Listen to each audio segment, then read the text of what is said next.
It's hump day. Hump day! It's hump day. Hump day!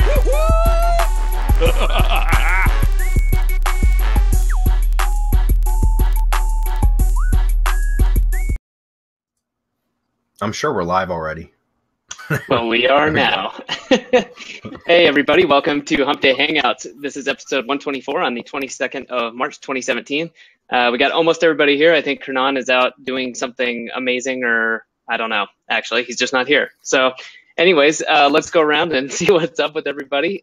Sorry about my non-video. I know everybody just is looking forward to seeing me, but apparently my bandwidth isn't so great here while I'm on the road. So let's see, picking the top right. The problem is, Adam, my beard isn't as majestic as yours. I know, I'm getting sat down.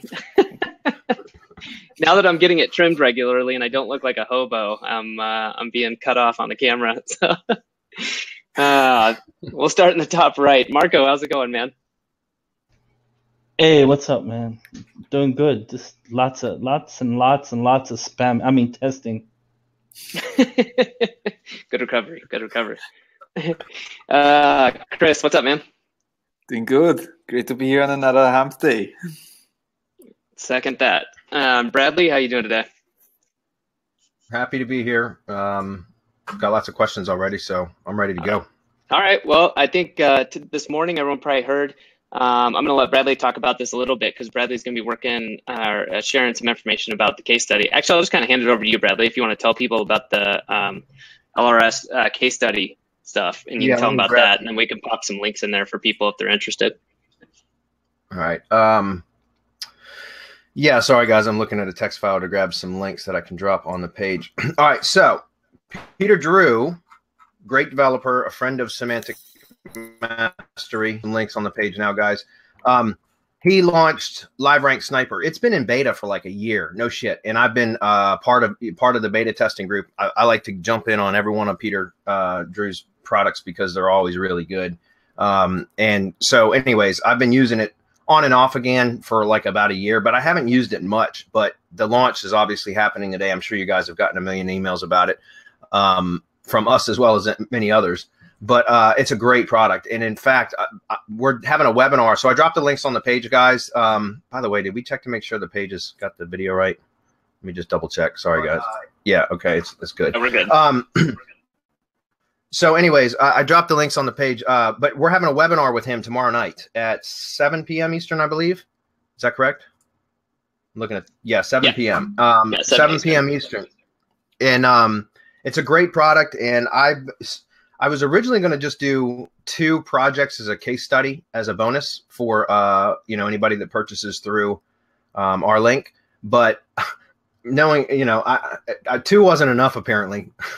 So I've actually got like 4 local case studies and then another one which is a near me case study that I've been working on diligently since Saturday.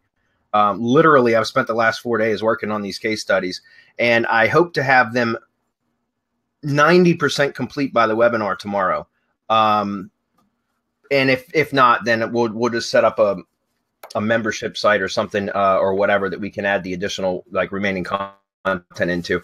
But I've done it's working really, really well. I absolutely love it. It's a really simple software to use with very little learning curve, and it does what it's supposed to do, and it does it well. And it basically pokes keywords. But what's great about it is it pokes keywords using scheduled live events, which means you don't have to actually stream any videos. So essentially it just creates the live events and then it goes and it pings them to get them indexed. And it's a U-bot, guys. So the bot just runs in the background and it will go schedule the events. It uses spin tags. You can add like geo coordinates, like the location meta tags, that kind of stuff. Tags. I think I mentioned spin tags already, but you can schedule, like you can add unlimited accounts, YouTube accounts to the software, which means you can, I think Peter says it does 15 live events per persona or per account that's added to the software.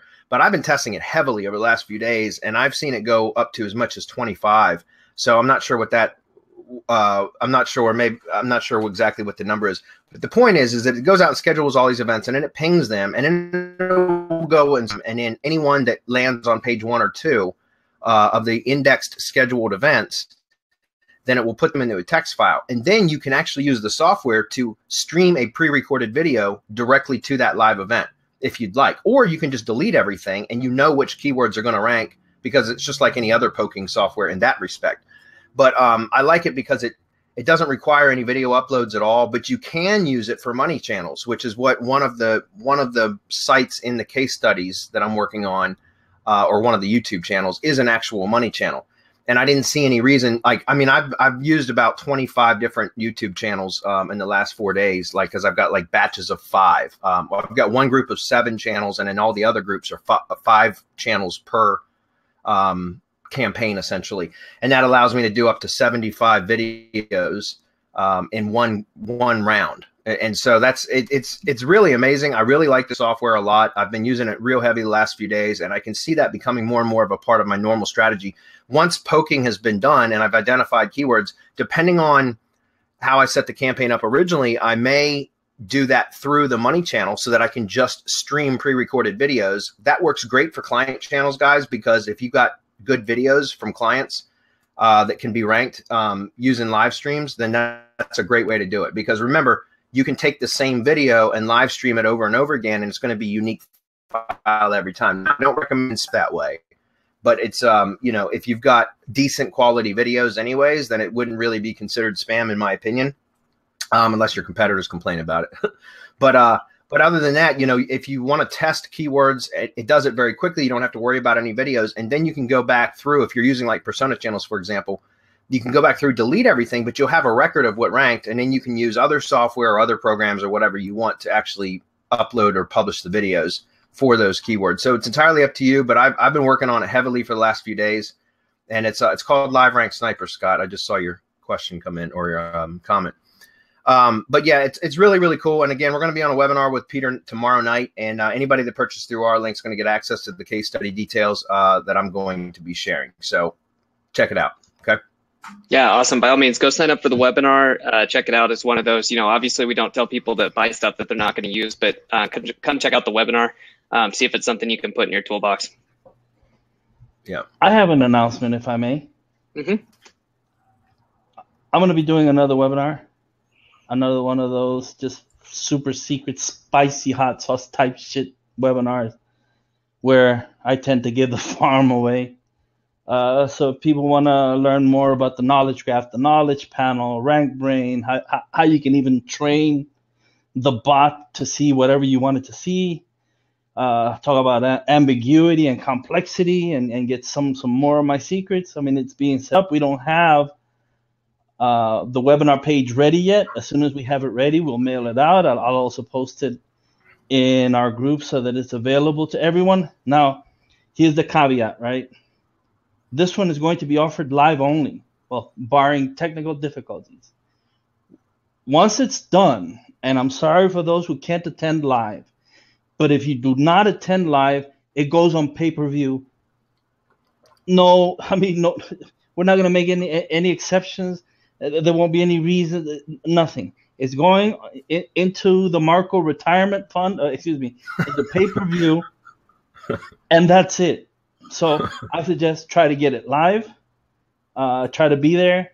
It's going to rock. I'm gonna give everything away that I can, and hope to see you all there. April 3rd, tentative. We will be giving more information during the week, as I said in the groups and email. So just stay tuned. Yep. Cool. All right. One more quick one, real quick. Also, next week, we've had a lot of questions about this. And with the RYS stack stuff that you can now get through SearchSpace, and it's something that we offered for a while, we're going to be explaining more about that, how you can apply it, how you can order it, when to order it, things like that. So that's going to be next week. So if you're interested in that, just keep your eyes open. We'll be it's going to be a short kind of informational webinar about RYS stacks and how you can do that. So that's going to be awesome. So that'll be late next week.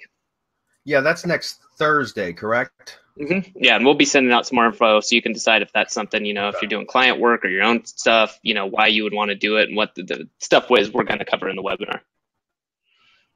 Yeah, okay. All right, and then the last thing I think, well, somebody had a question about LiveRank Sniper. Will it work for launch jacking? So yeah, it would probably work really well. I haven't tested it with that yet. I'm testing with some near me keywords, which are national, and it's doing fairly well with that. It's working like crazy for local. For some near me keywords, it's working okay, but I just started really heavy testing it. Last thing about that is, but for launch jacking stuff, because those keywords are new, it will probably perform well, but you'd have to play with it. I suspect it would perform well, but I don't know. So, oh, and one last thing, guys. We started our live stream on a daily basis. We're doing each one of us. Monday is my day. Hernan has Tuesday. I think, Chris, do you have Wednesday? Chris is being oddly silent now that it's Wednesday. And I think Adam's got Thursday and Marco's got Friday. Okay. But we started doing our Facebook live streams, and it's just once Monday through Friday. Each one of us is going to jump on and just do a quick live stream rant about whatever we want to talk about. But I know we talked about this months ago, and we never actually got it started. Well, we started it this week. Monday was the kickoff of that. So if you guys have anything that you would like for us to talk about, this is not a Q&A, like a marketing question and answer, like a how-to. If you have questions about high-level stuff, mindset, strategy, or anything else whatsoever outside of like technical questions, then you can post them at rant.semanticmastery.com. It's 100% anonymous, so we won't even know who's submitting comments or stuff for us to rant about. But anything that you guys would like for us to talk about outside of like technical answers, like how-to stuff, just post there. Again, that's rant.semanticmastery.com. And it's a Google form you can submit anonymously, and then that'll give us stuff that we can, pull from for content for our daily live streams. Okay.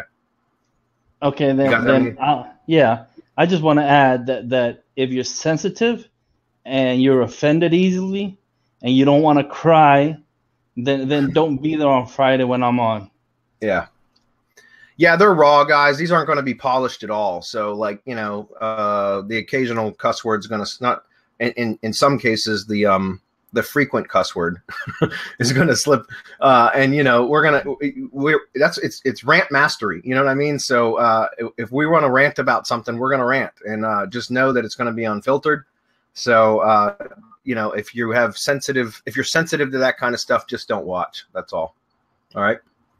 Okay, cool. We're going to go ahead and jump into questions, guys, unless there's something else. Yeah, let's do this.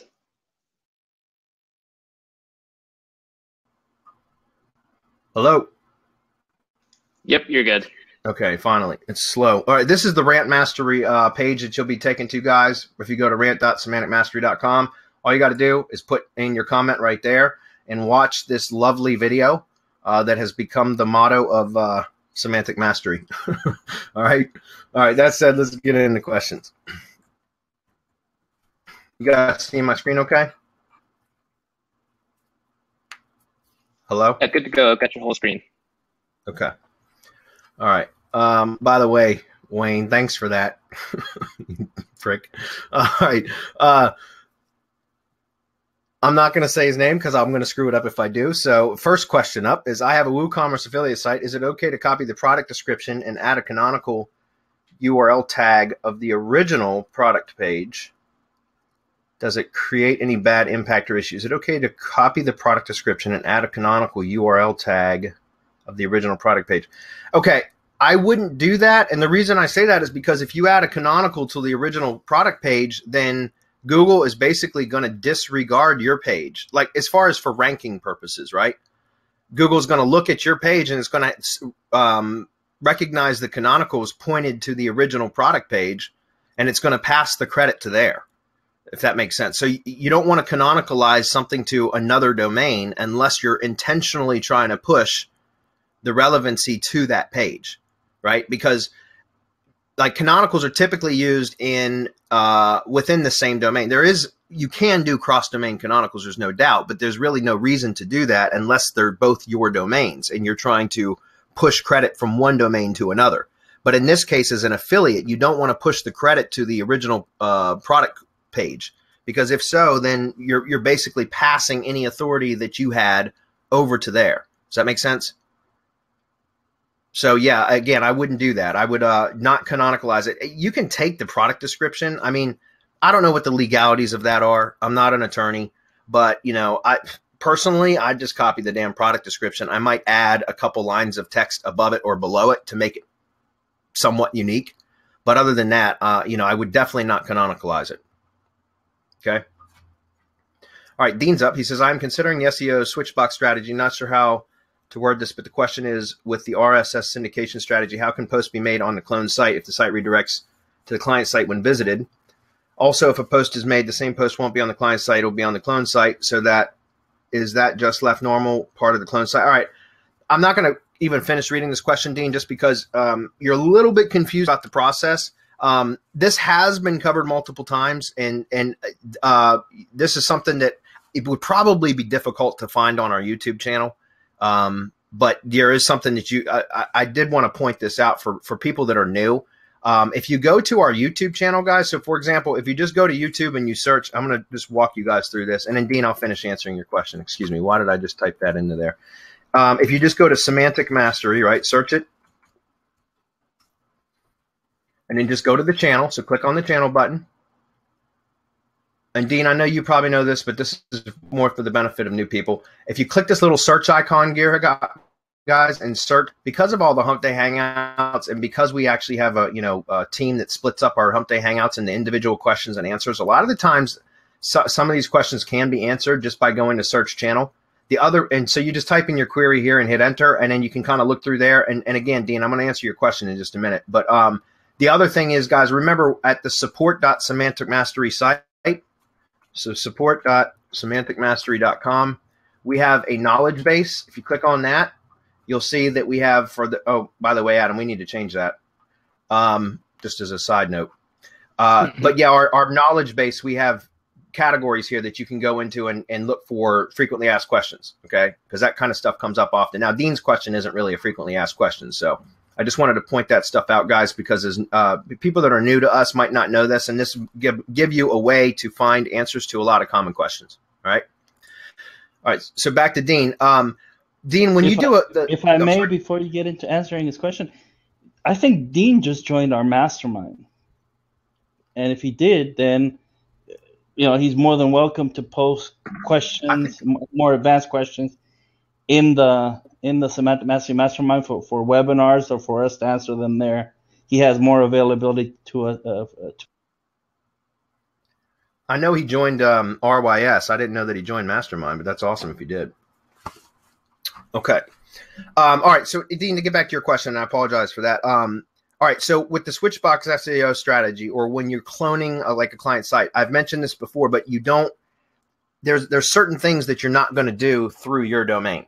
Okay. Number one is when you're syndicating content from the client's domain, it's going to be pushed out to the client's branded network, and the backlinks are going to point back to the client's domain.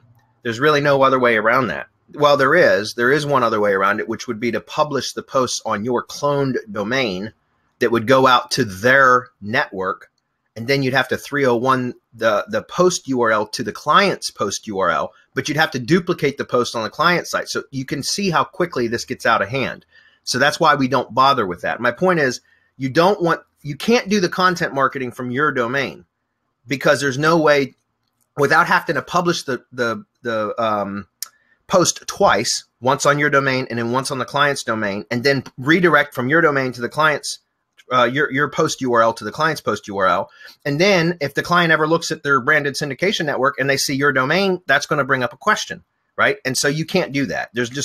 Remember, the client is paying you for content marketing too, if that's part of your SEO strategy.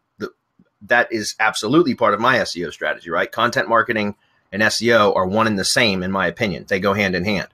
So when I do content marketing, it goes from the client's domain out to the client's network, and there's just no way around that. But that's what they're paying for, so it's not a problem, right? To me, it's not an issue. The other thing is, when you're building citations, when you build citations, you got to build them directly to the client's domain, not to your domain, or else you'll screw up the NAP, right? If you're listing your domain and the name, address, and phone number, the NAP, right? If you put your domain in there, then it's going to screw up the NAP data. So you can't do that either. You got to build citations directly to the client's domain. Does that make sense? So those are two examples or two instances where the switchbox strategy doesn't work. What I do with the switchbox strategy, where I clone the site, it's strictly for pages, not for posts, right? So it's the core of the site that gets cloned. And then everything is on a 1-to-1 ratio. So it's a page by page redirect to the client's site. And then I do external link building to that page. So you guys know that the majority of the SEO work that I do, or that, we the kind of SEO that we practice, is we do mostly the IFTTT networks and in other tier one site links like citations and press releases and things like that. But the majority of external link building that we do, or inbound link building that we do, is to the tier one properties, not directly to the money site. So that's what I'll do with the 301 domain. That's my own domain. Is if I'm going to be doing additional external link building, which we do from time to time when it's needed, then I will do that to my domain that's 301 to the client's domain. And so in the event that the client decides that they don't need me anymore, I can lift the 301 or remove the 301 redirects from my domain. The client still gets to keep much of the SEO work that was done, because all the content marketing is going to benefit their site. All the citation work that you did is going to benefit their site. The only thing that you're going to end up recovering is any external inbound links that you built, right? That's going to be pointed to your domain. When you lift those redirects, it's going to remove them from the client's domain, and they're going to, still be pointed at your domain. So it doesn't mean that when you remove the redirects, your client's domain drops out of the index and yours replaces it. That's not the way it works. Chances are, if you've done everything right, the client's domain may see a little bit of a drop, but they'll probably still be strong anyways because of the content marketing, the citation building, everything else that you've done, right? The client's domain will probably still be strong. However, your domain now has a bunch of SEO work done from any external link building already in place. So you're not starting from scratch. You're starting from a position, a well-placed position already, as far as how much SEO work has been done to your domain. Does that make sense? So it just gives you like a jump start on setting up a new site, because now you have a site that's already had SEO work done. Of course, you're going to have to go in and change some graphics. You probably have to reword the content somewhat, right? Change contact information, stuff like that from the clone site. Can't be a copy of the client site, obviously, when you revive it as your own, if that makes sense. But you can change all that stuff out, swap out some details, and then you can sell that site or lease that site to another provider, another contractor, another business in that same industry, in that same city, right? Or you can keep it as your own and use it as a lead gen site. That's what I do. That's typically what I will do. Is if I, and it's only happened a handful of times in my career, but I've done that where I've ended up turning the cloned site with some editing or some modification into a lead gen site, and that way it's my asset. And that's why I do that, guys, so that as I'm building up clients' assets, I'm at the same time building my own assets with no additional work on my part. Does that make sense? Okay. Well, hopefully that was clear, Dean. We're going to keep moving. We got a lot of questions to get through today. So Wayne's up next. He says, I outsourced the build for a tier 1 and tier 2 network for a client. The service provider set up a new Gmail account and used that for most of the Web 2.0 profiles. The client already had a Gmail account. Didn't we see this question last week? I swear to God, I saw this question already once and we answered it, but that's okay. We'll go through it again. The client already had a Gmail account for YouTube, Google+, Google My Business, and Blogger. Should I run the network as it has been built with the different Gmail address? Or should I rebuild the entire network, making sure there's only one Gmail account across the board? As of right now, I'm moving forward as is. Wayne.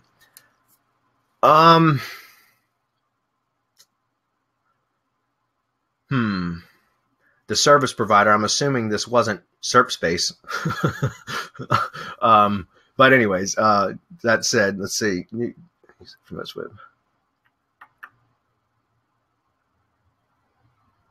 Well, it's up to you.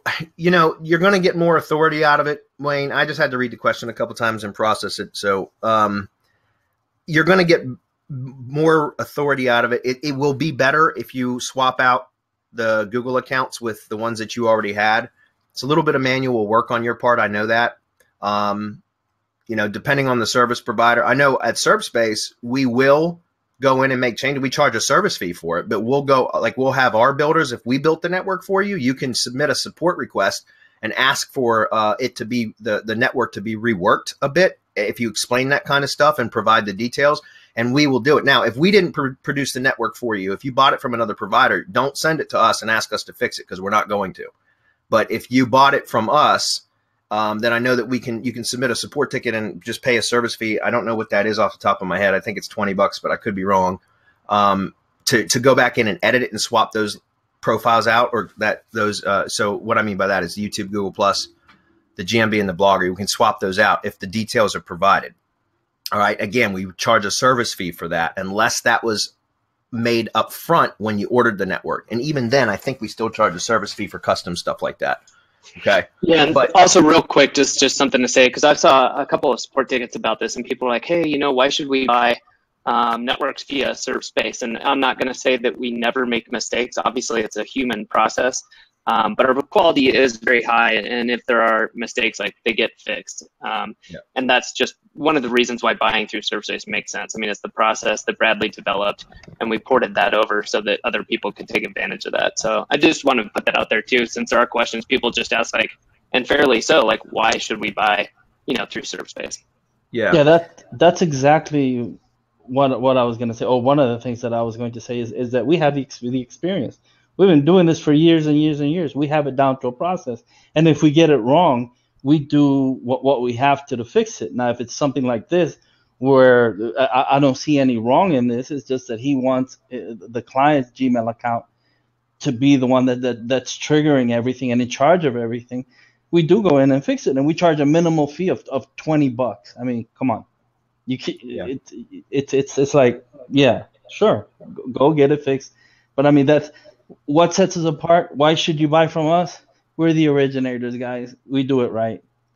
Yeah, and it's 100% manual, guys. These are completely hand built. Everything that we do in server space is 100%. As far as the network building, 100% hand built. There's no automation involved whatsoever.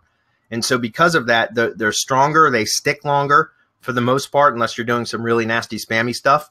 And then also, it in case something goes wrong, or you have a custom request like this, it's easier because it just gets routed, it just gets routed back to the original builder. So they're already familiar with the project because they built it, and they can go in and make those changes very, very quickly, right? Otherwise, the only other thing, Wayne, is, again, if it's another service provider, they probably won't do that for you, but you can do it on your own. To do something like that on your own, it would take you probably about an hour. And so depending on which, how much you think your time is worth, if you have, like, again, if you had bought it from ServSpace and asked us to fix it, then, if it's a small nominal fee, and in my opinion, it's definitely worth the money, because if it takes you an hour, that's, I think an hour is better spent doing something else. But it is kind of a pain in the ass, because you'd have to go in and not only update the applets inside of IFTTT, but you got to go through all of the properties that are interlinked, if they're interlinked properly, and swap the URLs out, if that makes sense. Okay, so again, a little bit of a pain in the ass, but it can be done manually. It'd probably take you about an hour, or you could ask your service provider. Chances are they're going to deny that, but you could always ask. I think it's going to be stronger if you swap those out. You can proceed the way that it is, but just know that you're not going to be pushing authority into that one profile or brand account as much as you would if you were using the actual client accounts that were set up originally. Okay. Okay, Assie's up, says, hi, I was watching your explanation about PBNs and IPN hosting, or excuse me, an IP hosting. If I need a class IP for each PBN, why shouldn't I host all my PBNs in one VSP? Okay. He must be in VPS. And use services of Cloudflare like 100 unique IPs and name servers. It would be nice if you would tell me if it's any good. Well, you can. There's just, okay, here's the thing. With Cloudflare, there's a block of IPs. So I don't know that it's 100. You can actually search that in Google and it will show you. Let's take a look at that real quick. But what I would suggest is using multiple third-party DNS services, so you're not just using one. So if you look at IP ranges, so go to cloudflare.com IPs, guys. Here's the IP ranges. Okay, so that's what you got, right? And these are ranges here, so you can see 0 to 20. So, right, so there's like 20 IPs, but those are what, class D, right? So that you get, these are all on the same The only thing that's unique is the last part of, what do they call that? Subnet or whatever. So my point is you do have a good list of IPs, but what I would recommend doing, because we've done that too. I mean, like, for example, in the mastermind, we talked about hybrid PBNs. I can't get into the details of that, but hybrid PBNs are where you buy an expired domain, right? You build a PBN on the site, on the root domain, and then you build a bunch of subdomains, and you can host the subdomains on various IPs, right? You don't remember, guys, you can create subdomains and map them using third-party DNS services to other IPs. They don't have to be on the same IP as the root domain. And so we talked about using various sources for, you could use Amazon S3, you could use other cloud storage accounts to host HTML files, you could do other hosting accounts, you could do all of that and map the IPs so that you have multiple IPs for a PBN cluster that's built off one domain with a bunch of subdomains all having unique IPs. Does that make sense? The way that you can do that is using multiple third-party DNS services. My two preferred ones are Cloudflare and Amazon Route 53, okay? And they will give you a range of IPs, and you can do what you're mentioning. But I recommend using just more than just one, like more than just Cloudflare is my point, okay? And if I could just add, I hate this word PBN, because it's not really PBN. What he's doing is he's probably buying either expired domains or domains with metrics, resurrecting them, setting it up, and then driving a link from that to whatever the destination is. And that's not the definition of a PBN, because a PBN is a set of websites that are linked to each other, right, and built for the sole purpose of providing a link. You had big PBN networks taken down where you'd go in and you could get your URL, in multiple. It depended on how much you paid. And what the tests are showing right now is that a lot of these domains that you guys are buying, especially if they're expired, if you don't do your due diligence and if you don't look carefully at the backlink profile, all you're going to do when you link over from that PBN to the destination is you're going to tank the rankings of the destination website. Remember, I'm warning you. I'm telling you what's happening. I'm not telling you from what I heard. I'm telling you from what I tested and what I know. Yeah. Now, what about, though, as far as using them as like second or third tier links to power up first or second tiers? Well, that's what we would do. But right. First we set those. We don't just have a website sitting there for the sole purpose of setting up or sending a link. We'll add inner pages. We will. I don't know if I should tell all our strategy, but IFTTT, some content marketing on the blog, so that even the blog starts bringing in the so-called PBN starts drawing traffic, starts making you money, and becomes way stronger than something just sitting there providing a link. Yeah. And seriously, it's tested, and it's what's happening. I'm not saying PBNs are dead, but they're a dying breed. You better get it right. Yeah, I agree with that. I mean, I stopped building PBNs months ago, probably a little over a year ago, because what I'd been doing, and I don't even do this much anymore, but was buying, expired domains using blue chip backlinks to find them, scrape them, and then buying them, and then just rebuilding the old site with HTML downloaded from Wayback Machine or archive.org, and then just hack my link into the page, and that's it. And the reason I like doing that is because they used to be real sites, right? And that way they look like real sites still. And I don't have to worry about content marketing and all that other shit. Because remember, guys, you buy a brand new domain or an expired domain, and you go and you build a WordPress blog on it with new content and all that other. Even if it's in the same topical category that the old site was in, it's still a new domain. It's a new WordPress site. So it's going to look like a PBN unless you really build it out to look like a real business website. What I like about rebuilding old sites is that they look like real business websites because they were real business websites, and I don't have to worry about any of that stuff, right? I don't have to worry about content and then siloing the site properly and adding all the social profiles and all that crap. I don't have to do all that. But even now, I don't even do that very much anymore because we're able to get results not doing it not having to do it as much. But anyways, and that's without bringing up the fact that you're linking probably from a sandbox domain over to your money site. Yeah. If you don't know how to get that so-called PBN out of the sandbox quick enough. As far as this, I see looking at the IP, like Rocket IPs, I mean, the price looks good. It's actually a really good price for IPs. The problem that I have with using any sort of providers like these is that they overload the hell out of their IP blocks so that they end up with hundreds of sites on shared IPs. And because it's SEO hosting, right? It's a ton of spammers that have just got a bunch of spammy sites hosted on these IPs, right? And so you end up sharing you put your sites in what they call bad neighborhoods.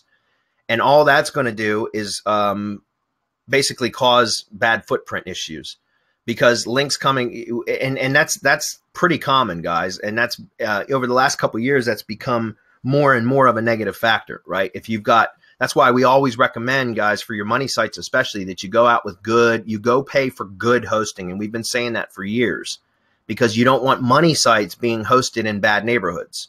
And all it takes to be in a bad neighborhood is to have a few really spammy sites in the same IP block. And that's one of the problems with shared hosting, right? Especially cheap shared hosting.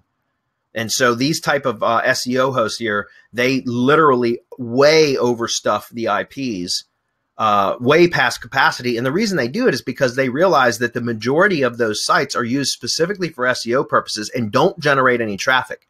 They're just websites sitting out there on the web, right? For the purpose of a backlink.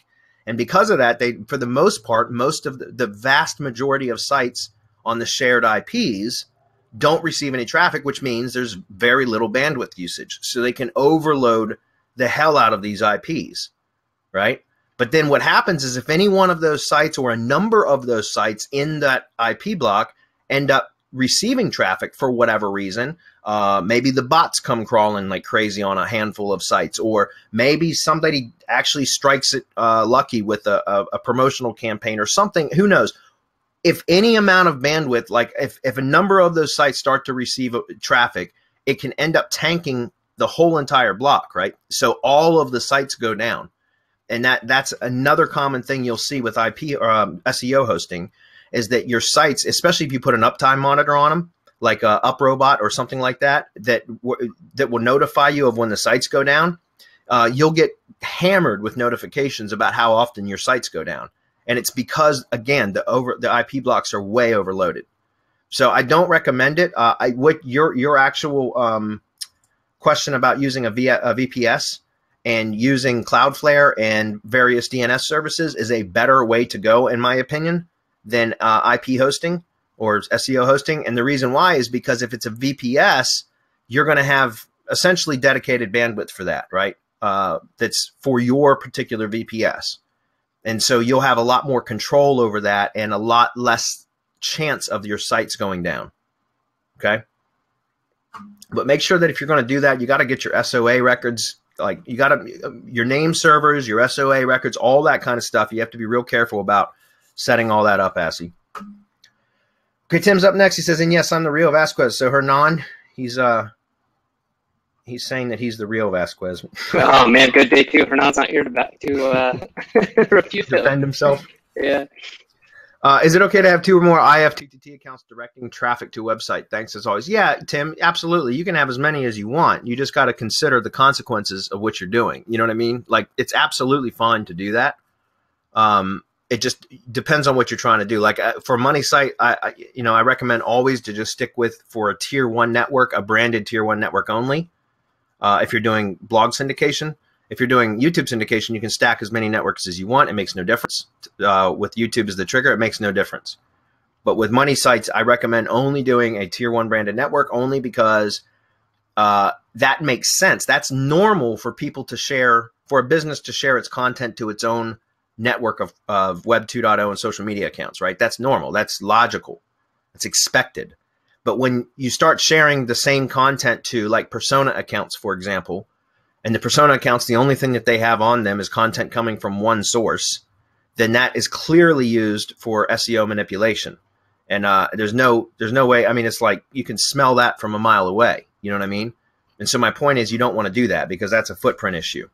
So it just depends on what you're doing. There are instances where that makes absolute sense. Somebody was asking a few weeks ago on a Hump Day Hangout about having a multiple author blog and wanting to set up a separate syndication network for each author. And was that okay? And yes, that's perfectly fine. But what I would, because you have a branded network around the main blog, right? Then you have, if you have, let's say 4 authors, would you want 4 separate persona-based, or maybe they're real authors, they're still personas, right? So persona-based network rings with the same content. Yeah, that makes sense to do so because an author will share their own content no matter where it's published to. They'll share it to their own social media accounts most of the time for traffic generation and to show off their work and that kind of stuff. So that's logical as well. But they probably wouldn't be posting across their own personal social accounts all of the content from that site if there's other authors too, right? They'd just be posting their own content.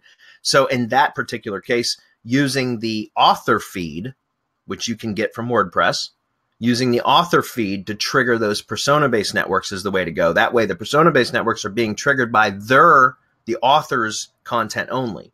The branded network gets triggered by all content published on the site, but the persona or the author-based networks would only get triggered by the author content alone. Does that make sense? So again, just got to consider what you're doing and think about it. Does it seem logical? Does it seem natural? Or does it seem spammy?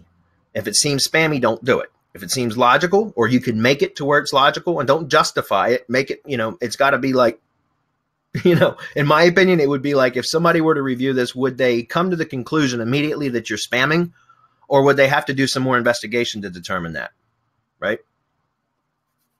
Okay.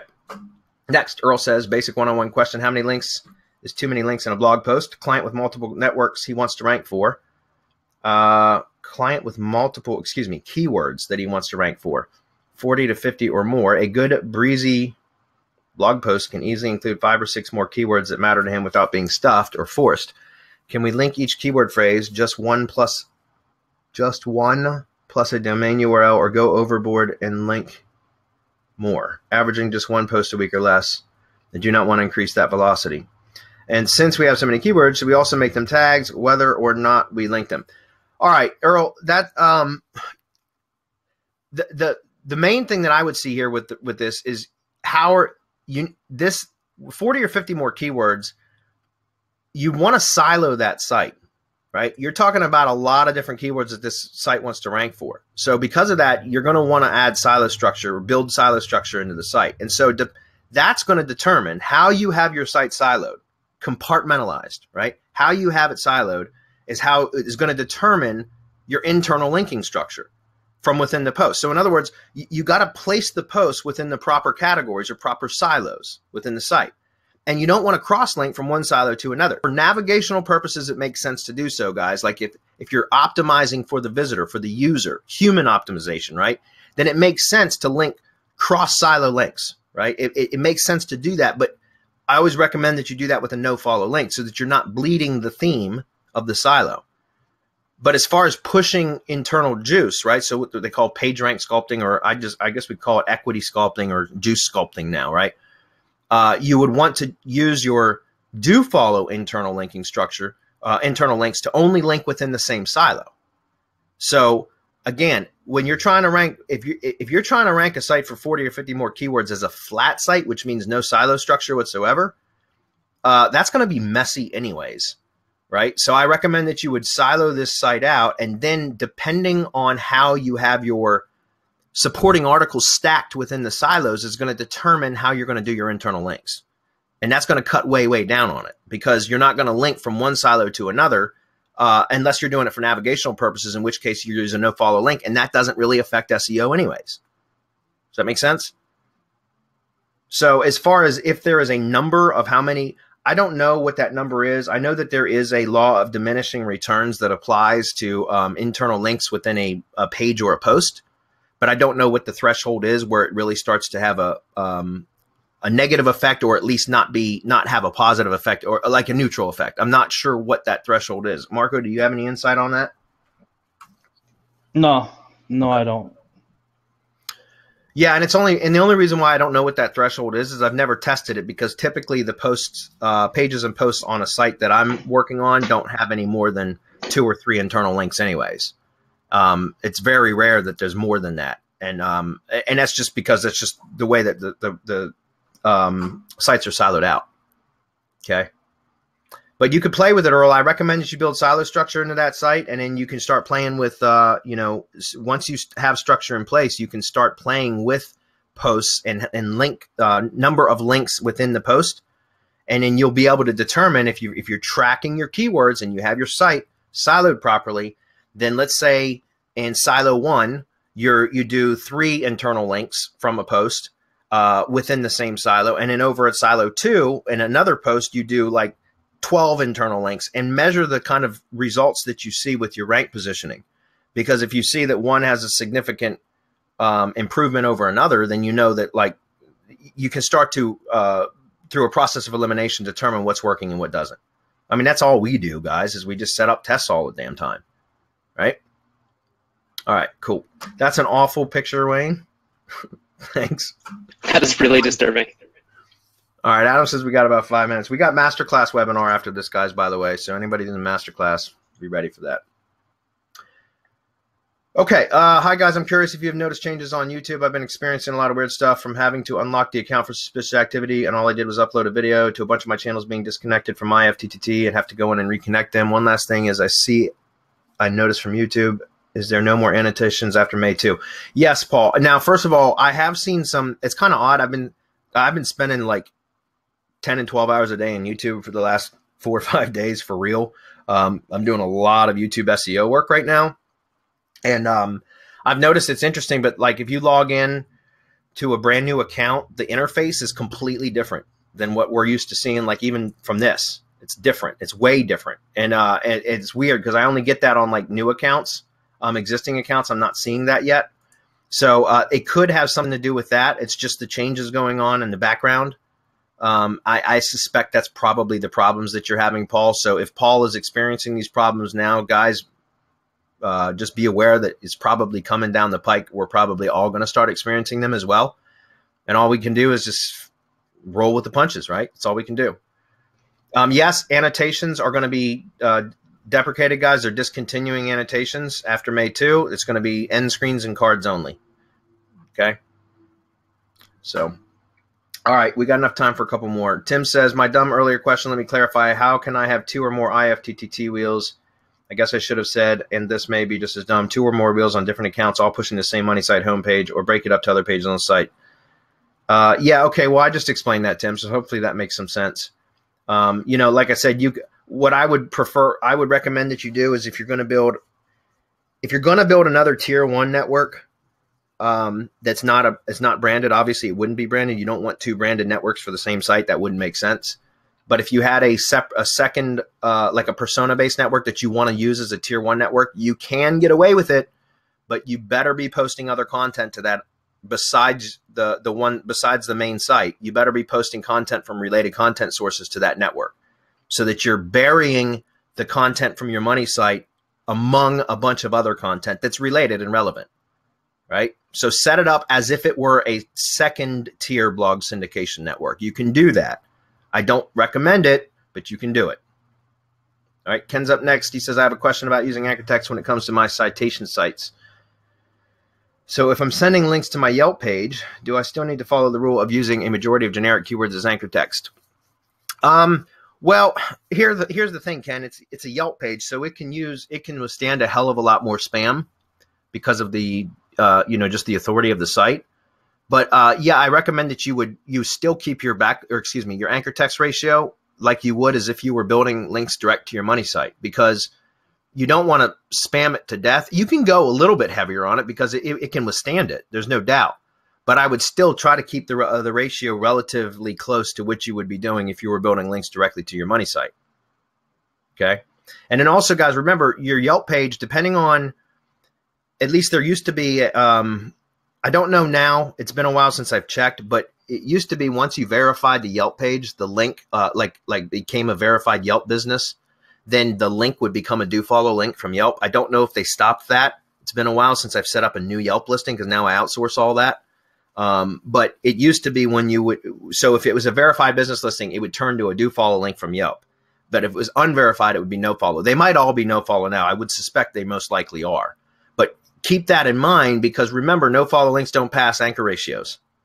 So you can go more aggressive with Yelp, and you don't have to worry about it affecting your money site negatively. But I would still try to keep it in so that it's a natural looking backlink profile. Even if your velocity is completely unnatural, I would still want to keep the anchor text ratio somewhat natural looking, so it's not 100% pure spam. Okay.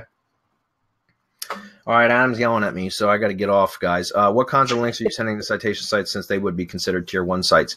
It's the same that we always do, Ken, which is using contextual links of higher quality for tier 1 to the tier 1 sites. In other words, your tier 2 links, which are pointing to tier 1, use contextual, higher quality links from higher quality sites if possible, and then you can throw kitchen sink spam behind those if you want. But Marco's even seeing through his testing in the lab more and more, Google's looking further and further out now at backlinks. So I would be cautious in throwing any kind of kitchen sink spam at all now. Okay. All right, guys. Sorry about the rest of the questions didn't get an answer. A lot of really good ones today, though, so appreciate everybody being here. By the way, don't forget rant.semanticmastery.com. Go there to post content ideas for us for the live streams. And I think that's it. Yeah. Hint, hint, everybody. Well, one, sign up for the webinar if you want to find out about LiveRig Sniper, and also we have these pages usually set up by Friday at the very latest. So it's like we said, first come, first serve. And if we get too many questions, obviously we run out of time. But so post your questions early, and we try to answer them. Okay, cool. All right, guys. Thanks for being here. We'll see Mastermind members in about 10 minutes. Thanks, guys. Bye, everyone.